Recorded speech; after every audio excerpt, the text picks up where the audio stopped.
This is Siddhartha, written by Herman Hesse. Narrated by Gilhooley. First part. To Romain Rolland, my dear friend. The son of the Brahmin. In the shade of the house, in the sunshine of the river-bank near the boats, in the shade of the salwood forest, in the shade of the fig tree, is where Siddhartha grew up. The handsome son of the Brahmin, the young falcon, together with his friend Govinda, son of a Brahmin. The sun tanned his light shoulders by the banks of the river when bathing, performing the sacred ablutions, the sacred offerings. In the mango grove shade poured into his black eyes, when playing as a boy, when his mother sang, when the sacred offerings were made, when his father, the scholar, taught him, when the wise men talked. For a long time Siddhartha had been partaking in the discussions of the wise men, practicing debate with Govinda, practicing with Govinda the art of reflection, the service of meditation. He already knew how to speak the Om silently, the word of words, to speak it silently into himself while inhaling, to speak it silently out of himself while exhaling, with all the concentration of his soul, the forehead surrounded by the glow of the clear-thinking spirit. He already knew to feel Atman in the depths of his being, indestructible, one with the universe. Joy leapt in his father's heart for his son who was quick to learn, thirsty for knowledge. He saw him growing up to become a great wise man and priest, a prince among the Brahmins. Bliss leapt in his mother's breast when she saw him walking, when she saw him sit down and get up.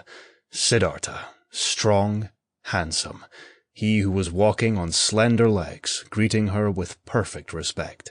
Love touched the hearts of the Brahmin's young daughters when Siddhartha walked through the lanes of the town with the luminous forehead, with the eye of a king, with his slim hips. But more than all the others, he was loved by Govinda, his friend, the son of a Brahmin. He loved Siddhartha's eye and sweet voice. He loved his walk and the perfect decency of his movements. He loved everything Siddhartha did and said, and what he loved most was his spirit, his transcendent, fiery thoughts, his ardent will, his high calling. Govinda knew he would not become a common Brahmin, not a lazy official in charge of offerings, not a greedy merchant with magic spells, not a vain, vacuous speaker, not a mean, deceitful priest, and also not a decent, stupid sheep in the herd of the many. No.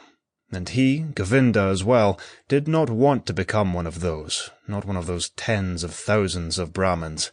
He wanted to follow Siddhartha, the beloved, the splendid, and in days to come, when Siddhartha would become a god, when he would join the glorious, then Govinda wanted to follow him as his friend, his companion, his servant, his spear-carrier, his shadow.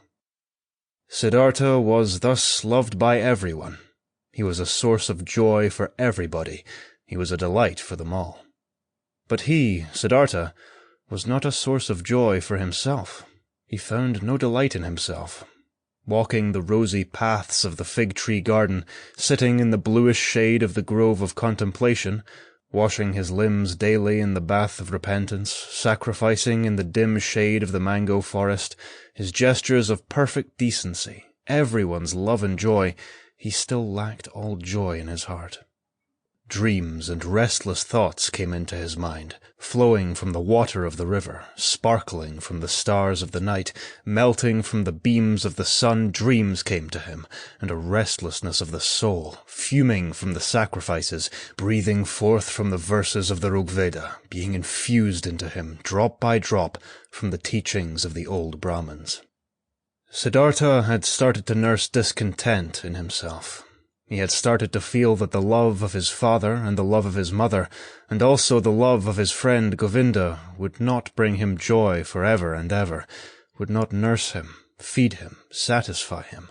He had started to suspect that his venerable father and his other teachers, that the wise Brahmins, had already revealed to him the most and best of their wisdom, that they had already filled his expecting vessel with their richness, and the vessel was not full, the spirit was not content, the soul was not calm, the heart was not satisfied.